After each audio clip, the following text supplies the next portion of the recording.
Bonjour à tous. Eh bien, pour cette troisième semaine de confinement, je vous propose un nouveau pas à pas, un exercice au pastel cette fois-ci, donc un peu de couleur, c'est quelque chose de facile. C'est un exercice qui va vous permettre de vous faire plaisir sans trop de difficultés et vous verrez que le résultat est assez satisfaisant. Voilà, je vous souhaite donc un bon exercice, je vous souhaite donc de passer un très bon moment et surtout portez-vous bien et prenez soin de vous. Je vous retrouve très très vite. À bientôt donc et belle journée à tous.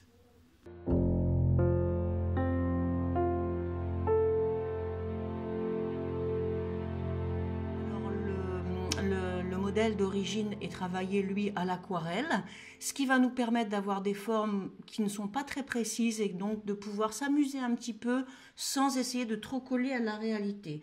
Toujours dans l'esprit de s'amuser, de prendre du plaisir et de passer le temps en faisant quelque chose qui va nous faire progresser finalement. Voilà, donc comme vous le voyez, j'ai ici tracé un rectangle toujours pour délimiter ma zone de travail.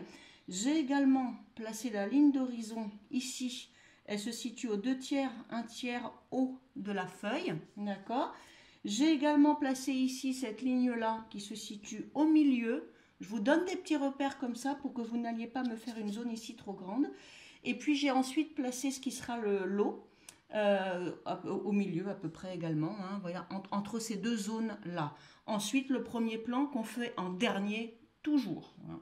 Ne vous amusez pas à faire le premier plan en premier. D'abord parce qu'après, vous allez mettre du pastel partout et on va toujours de l'arrière vers l'avant. C'est plus facile. Voilà. Donc, en ce qui concerne le choix des couleurs, vous aurez une gamme de couleurs chaudes, jaune, rouge, orangé, jaune soleil, et puis ce qu'on appelle en peinture un jaune de Naples, c'est-à-dire un jaune très clair, de ce type. Voilà. Donc la gamme, je peux essayer de vous la montrer. Donc on va avoir des jaunes, des rouges, des orangés, des mauves pour le ciel. Et puis pour le premier plan, on aura ici des bruns. D'accord? Voilà, des marrons. Un peu de gris également parce que cette teinte-là, on ne l'a pas vraiment en couleur. Donc on va utiliser peut-être un gris. Voilà. Gamme de couleurs chaudes avec du violet et des bruns. On va commencer. Voilà. On va commencer par le ciel. Alors le ciel, c'est un mélange de jaune, de mauve et de rouge. Donc ici, qu'est-ce qu'on va faire? On va déjà commencer à faire cette petite bande ici, violette. Je ne sais pas si vous la voyez. Voilà. Qui représente un paysage dans le fond. Alors fait on ne sait pas trop. Hein, voilà. Donc ici, cette petite bande violette. On va mettre des hauteurs pour symboliser soit des arbres, soit des maisons au loin, des cheminées d'usine, ce que vous voulez. On s'en fiche un peu de ce que ça finit par devenir, c'est pas très très grave. Voilà. Voyez? Donc, je prends mon pastel toujours sur la tranche et puis je viens éventuellement mettre des petits reliefs comme ceci qui vont me permettre de distinguer au loin les formes d'une ville ou d'un paysage. Voilà. Donc, vous voyez, on reste sur quelque chose de très flou, de très suggéré. D'accord? Ensuite, au-dessus de cette masse, on a du rouge pour évoquer le coucher de soleil. Même chose. On va venir travailler ici le rouge en lisière de ce qu'on vient de travailler en violet. Ok? Mais comme je le trouve un peu vif, on va le recouvrir avec un jaune de Naples ou un blanc éventuellement, mais bon, je pense que le jaune serait plus approprié. Un jaune de Naples, c'est-à-dire qu'on va venir recouvrir cette couche que l'on vient de travailler avec un jaune que l'on va pouvoir étaler également sur la hauteur. Vous voyez, comme ceci. Puisque ici, nous avons un jaune pâle. Et je vais étaler en tournant comme d'habitude en rond, voilà, comme ceci, pour avoir quelque chose d'un peu fondu. Voilà, vous remarquerez que j'ai travaillé, vous remarquerez que, donc oui, que j'ai pris une feuille grise. Hein. Évitez de travailler sur du blanc, Mais en revanche, ne prenez pas une feuille jaune pâle parce que là, du coup, il y a plein de couleurs qu'on ne pourra pas voir. Ça semble un peu logique. Voilà, donc du jaune ici. D'accord. Un petit peu de rose au-dessus qui va venir légèrement recouvrir le jaune. N'hésitez pas à faire en sorte que vos couleurs se chevauchent. Ici, on va estomper. Alors, n'écrasez pas trop, hein, parce que sinon, on va avoir vraiment des choses un petit peu trop écrasées. On va pouvoir ici, vous voyez, mettre un tout petit peu de mauve. Là, regardez mon geste. C'est un geste, à la fois le pastel sur la tranche, mais un geste qui fuit un petit peu comme ceci. Comme pour simuler des nuages un peu bas, un peu filants, un peu, vous voyez, comme ceci. Donc, voilà. Ça. Et puis, on va peut-être mettre un petit peu de blanc. Un petit peu de blanc ici, parce que le rose est un peu fort. Un petit peu de blanc par-dessus, très légèrement. Mais on va appuyer un tout petit peu sur la bordure ici du nuage, ce qui va lui donner un volume et lui donner une impression de premier plan. Voilà, comme ceci, d'accord? On va donner un peu plus d'épaisseur. On va pouvoir le faire également avec le jaune qui est là, c'est-à-dire qu'on va repasser par-dessus, d'accord? Et là, du coup, on va quasiment pas estomper. Si vous estompez chaque couche de pastel que vous mettez, eh bien, vous n'aurez plus qu'une espèce de bouillie et du coup, on ne comprendra plus rien. D'accord? Voilà. Donc, on a ce ciel ici qui est travaillé. Alors, ici, vous voyez, on a, je ne sais pas si vous voyez bien, on a une masse violette. C'est pas de la montagne, hein. En fait, a priori, ce sont les nuages. Donc, en tout cas, moi, j'ai envie de les interpréter comme des nuages. Alors, je prends mon pastel violet et puis je vais étaler ça ici. D'accord? Je vais commencer à mettre de la teinte.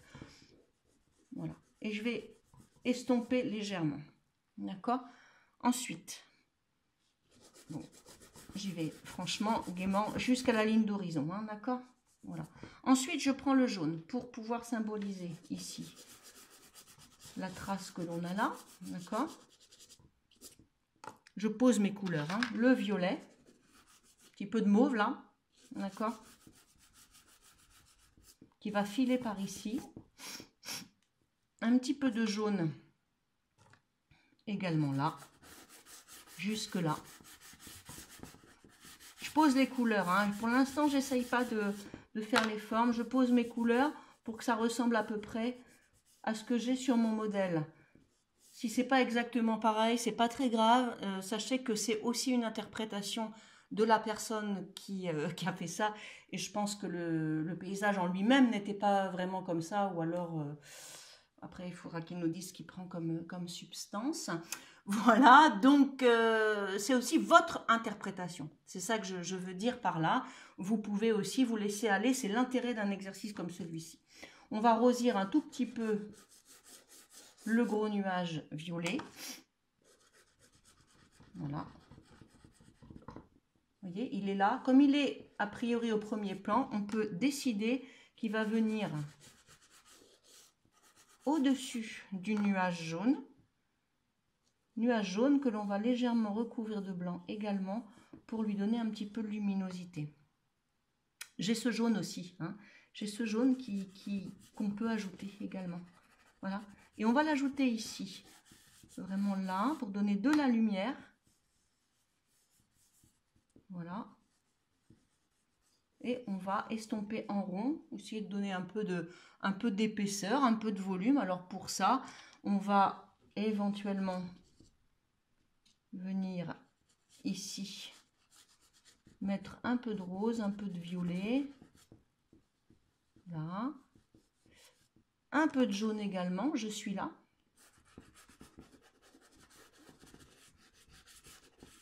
N'hésitez pas à appuyer, hein. Voilà. Et puis on retrouve le violet du ciel. Le violet du ciel qui est là, hein, qui est marqué ici par cette bande-là. Voilà. On peut également venir ensuite avec un pastel blanc. J'utilise pour ça un sennelier. Pourquoi? Parce qu'ils sont très poudreux et pour finir, c'est pas mal. Ça donne une belle, un beau relief, ça donne quelque chose de très doux et ça donne aussi quelque chose de vivant sur le modèle. Voilà, je vais pouvoir en mettre ici aussi. Je vais récupérer je vais rattraper un peu mon rouge parce que je trouve qu'il est un peu triste. Donc ici, je vais remettre un petit peu de rouge. Et par-dessus, pour adoucir quand même un peu de jaune. Voilà, mais très peu. Voilà, je lui donne un tout petit peu de corps et puis je viens le fondre dans le jaune. Voilà, j'ai un ciel un peu psychédélique, hein, mais bon, pourquoi pas.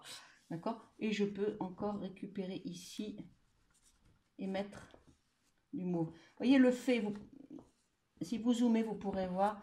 Vous voyez, j'ai un geste très saccadé comme ça pour faire filer le nuage justement, hein, quelque chose qui accompagne vraiment le mouvement, le geste. Vous pourrez éventuellement revenir, repasser quelques petites couches de rouge, de choses comme ça. Je ne vais pas trop m'apesantir sur le ciel parce qu'une fois que ça c'est posé, on peut retravailler, resuperposer les couleurs pour venir donner un peu plus de corps, un peu plus d'épaisseur. D'accord? Voilà. Ensuite, on va avoir ici, donc là je vais remettre un tout petit coup de violet sur mon arrière-plan de ville ou de paysage, hein, au choix. Mais je trouve que c'est pas suffisant, ça se fond trop dans le ciel. Donc là, j'ai un bleu de Prusse, bleu très foncé, voyez, et je vais juste passer mon pastel de cette manière, comme un électrocardiogramme, toujours, j'ai déjà expliqué ça. La totalité de la tranche posée sur le papier, et je fais ça, d'accord? Et je monte et je descends en évitant les choses trop régulières, d'accord? Voilà. Et là, j'ai mon arrière-plan. Ensuite, on va pouvoir travailler l'eau. Cette partie, voilà. Elle est très claire, donc on va pas être très difficile. Hein. On va prendre ce jaune pâle, ok? Et on va, dans un premier temps, venir recouvrir cette partie-là. D'accord? Voilà. On vient recouvrir cette partie-là. On va l'estomper. Voilà. Et puis, on va ensuite poser le blanc. Le blanc qui donnera le reflet. Voilà. Alors, pour le blanc, on peut avoir un geste un petit peu irrégulier comme ceci. Hein, ça donne le reflet dans le ciel. Et je vais vraiment ici bien marquer ma ligne d'horizon. Il faut bien que la ligne d'horizon soit droite. Hein, ça vous donne vraiment une stabilité dans le dessin. Voilà. Et là, je vais poser sur le fond de l'eau des mauves. Mais alors, j'appuie à peine. Hein, quelque chose de très fluide, de très léger. Hein. On est sur des reflets. Vous pouvez même éventuellement les travailler à la verticale. On travaille à la verticale quand il y a des choses à refléter, mais bon, ça peut être aussi une manière de faire pour donner ce côté brillant, ce côté un petit peu tremblant de l'eau. Voilà. Donc là, l'eau, c'est assez simple, un jaune pâle. Ensuite, on continue avec un blanc. On passe sur du mauve sur le fond. Et puis ici, on peut légèrement oranger si on veut. Pour donner un petit peu de lumière à ce jaune et le rappeler celui qui est là-haut. Voilà, vous voyez. Donc on a quelque chose qui tient la route en quelques coups de pastel. Hein. C'est vraiment une composition assez simple. Ensuite, il va falloir s'attaquer à cette partie-là. Hein. Donc cette partie-là, elle est assez floue également sur l'aquarelle. On peut imaginer que c'est du sable. Bon, je pense que c'est ça, hein, avec quelques rochers au loin. Donc il va falloir qu'on interprète un peu. Pour ce faire, on va pouvoir utiliser un marron, comme celui-là. Le gris, voilà, le gris qui est là, d'accord. Et puis, j'ai également en ma possession un marron qui s'appelle le rouge indien, en fait, hein, qui est un marron avec une pointe de rouge qui est très sympa parce qu'il a ce côté chaleureux que n'a pas le brun Van Dyck ou les bruns terre de Sienne. Voilà, donc ici. Alors, on va peut-être commencer par cette ligne qu'on va transformer nous en rocher, parce qu'il faut bien prendre une décision à un moment ou à un autre, d'accord? Donc là, ça va être un peu droit, voilà, on va venir coller à la ligne d'horizon, on va avoir quelque chose de très droit, c'est important, ça donne de la stabilité au dessin, d'accord? Et puis j'ai oublié aussi le brin Van Dyck, justement, le brin Terre-du-Ciel, plutôt, qui va lui nous donner les temps forts, voilà. Et avec ce brin-là, qui est sale, on va plutôt travailler comme ceci, vous voyez, on va plutôt travailler en horizontal, peut-être déborder un tout petit peu dans l'eau, vous voyez, pour donner l'idée d'un rocher qui viendrait aussi à fleur d'eau. Ça donne un peu plus de vraisemblance. Donc moi, je travaille à l'horizontale, dans la mesure où là, effectivement, j'ai pas d'indication sur ce que c'est. Je suis obligée d'interpréter un petit peu. Donc je fais quelque chose, je reste sur quelque chose de très simple, hein. Ici, on va avoir donc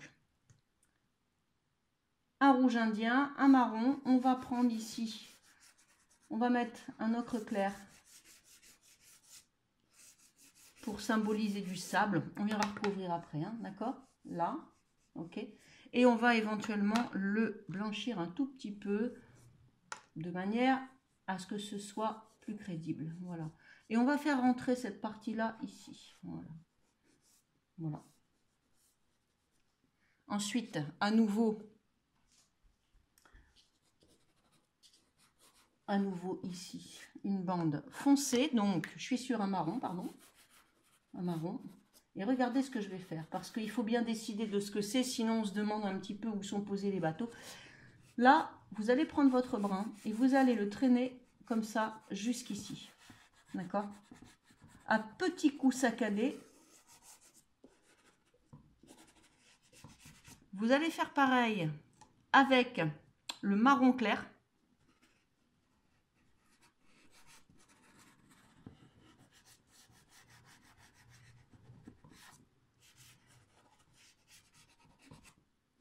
Alors attention, hein, on n'estompe pas partout, hein, surtout. Hein.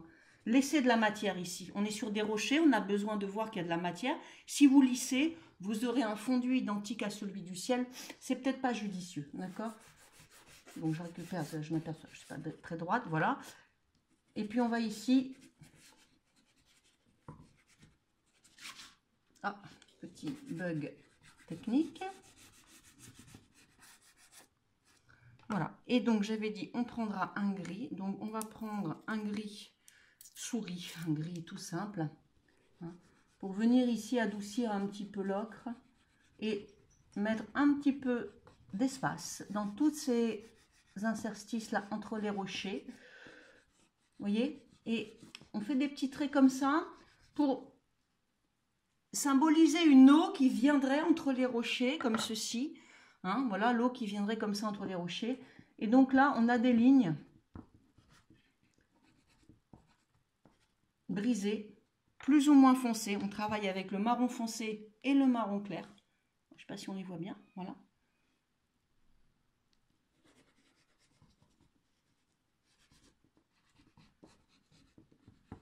Et on fait des petits traits comme ceci. Vous voyez, des petits traits qu'on ne va pas estomper, des petits traits horizontaux et verticaux qu'on ne va pas estomper parce que justement on a envie de montrer que c'est une matière ferme. On est sur des rochers, on est sur du minéral. Il faut qu'on sente avec le geste que c'est quelque chose qui tient la route. C'est pas du coton, c'est pas de l'eau, c'est pas des choses comme ça. Voilà. Alors ensuite, donc on va faire les barques. Alors les barques qui sont ici, il y en a plusieurs. Moi, j'ai pas envie de les faire toutes parce que j'ai pas envie. Voilà. Bon, on peut en faire quelques-unes. Donc, elles sont tellement simples à faire. Alors, ce qui se passe, c'est qu'à l'aquarelle, on fait des réserves de blanc. C'est-à-dire que ces barques-là, on a dû mettre du drawing gum dessus de manière à préserver l'espace. Et ensuite, on enlève et c'est blanc. Avec le pastel, on ne peut pas. Donc, on va être obligé de les dessiner. Mais si vous avez le dessin sous les yeux, si vous zoomez, vous verrez que ce ne sont que des taches. Voilà. Si on extrait ces taches-là de l'environnement dans lequel elles sont, personne ne vous dira que c'est des bateaux. Donc, pour ce faire, on va prendre le gris, d'accord? On va faire l'arrière des bateaux, un rectangle, d'accord?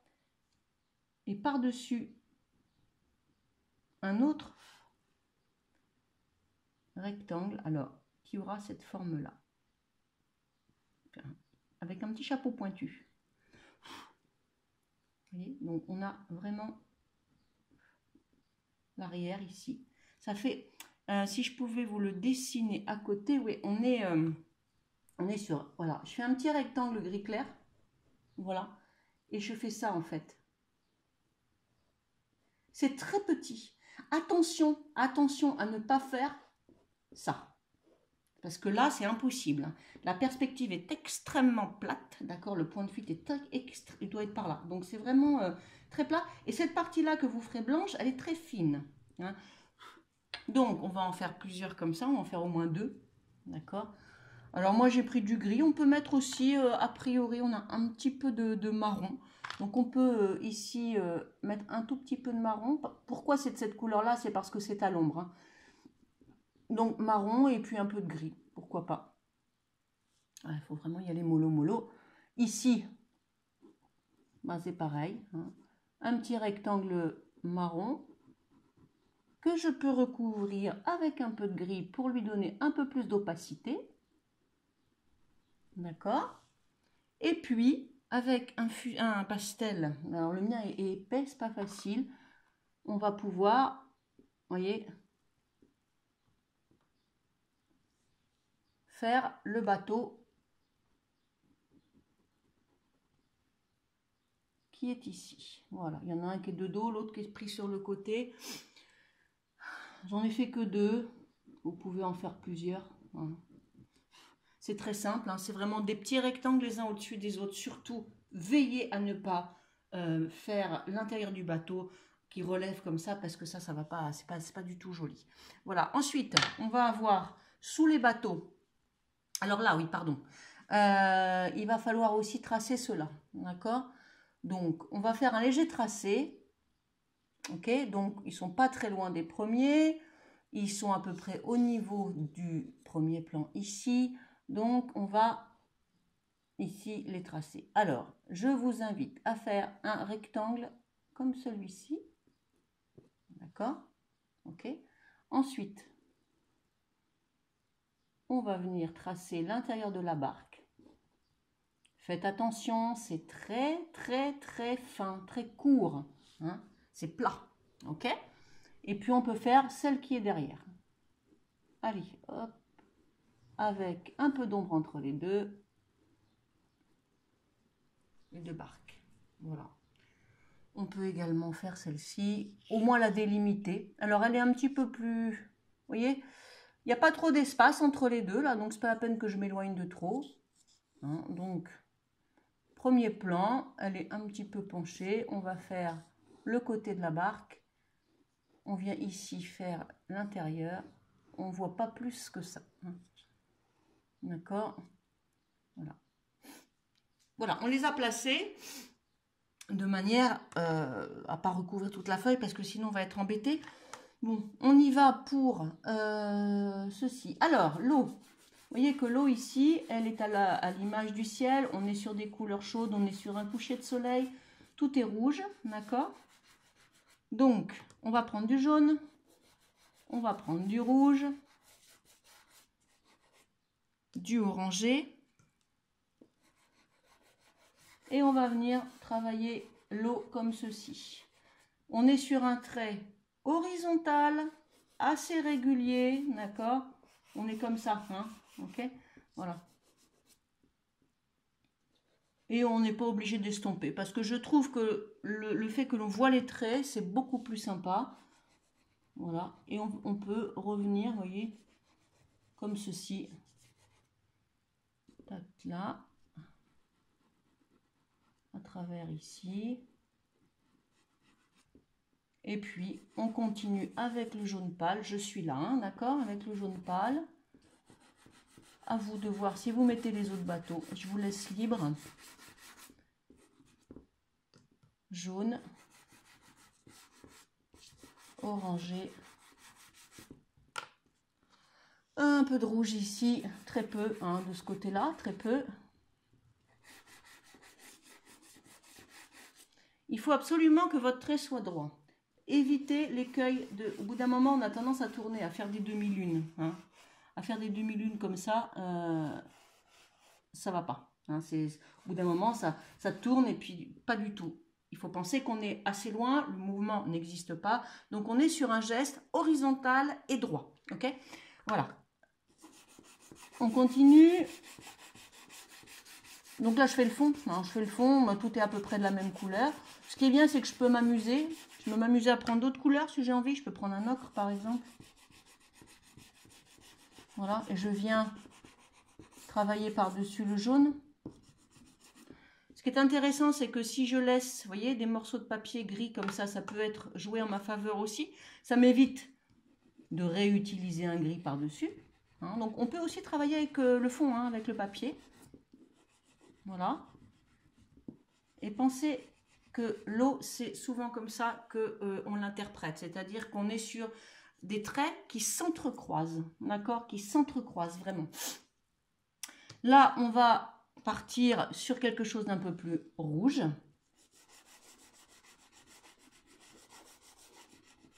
Mais comme c'est très rouge, encore une fois, je vais venir l'adoucir avec un peu de orangé et avec le mauve.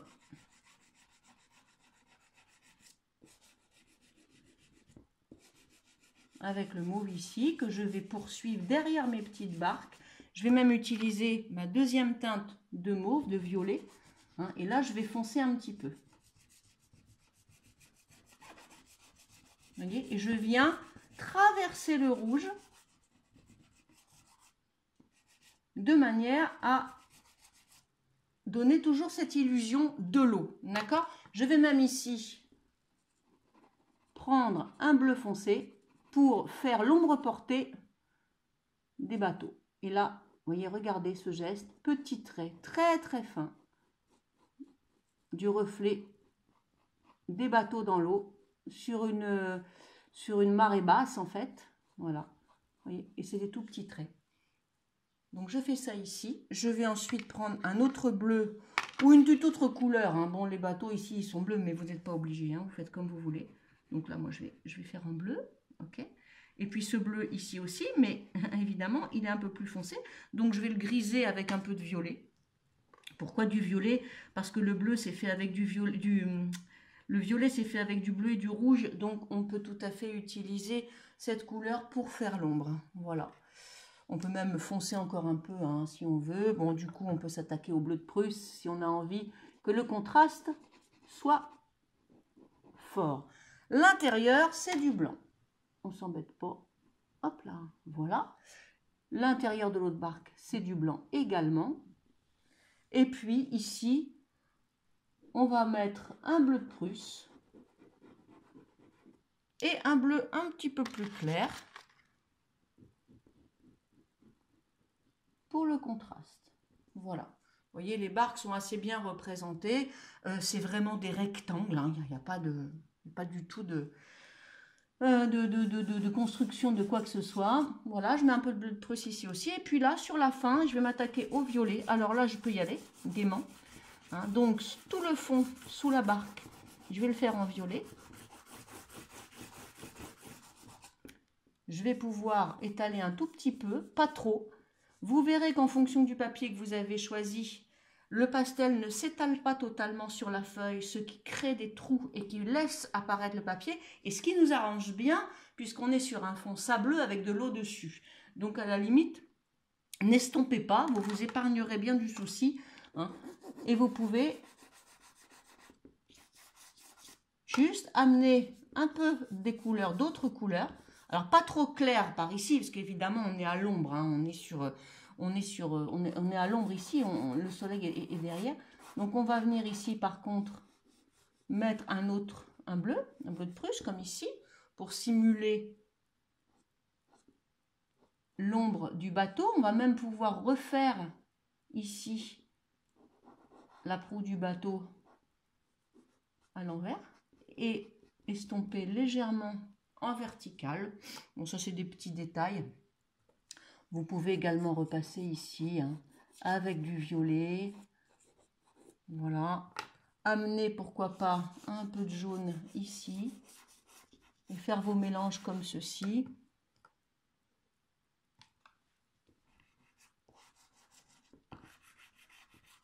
Voilà, vous venez superposer les couches sans... Je trouve que c'est mieux de ne pas les estomper. Après, à vous de voir.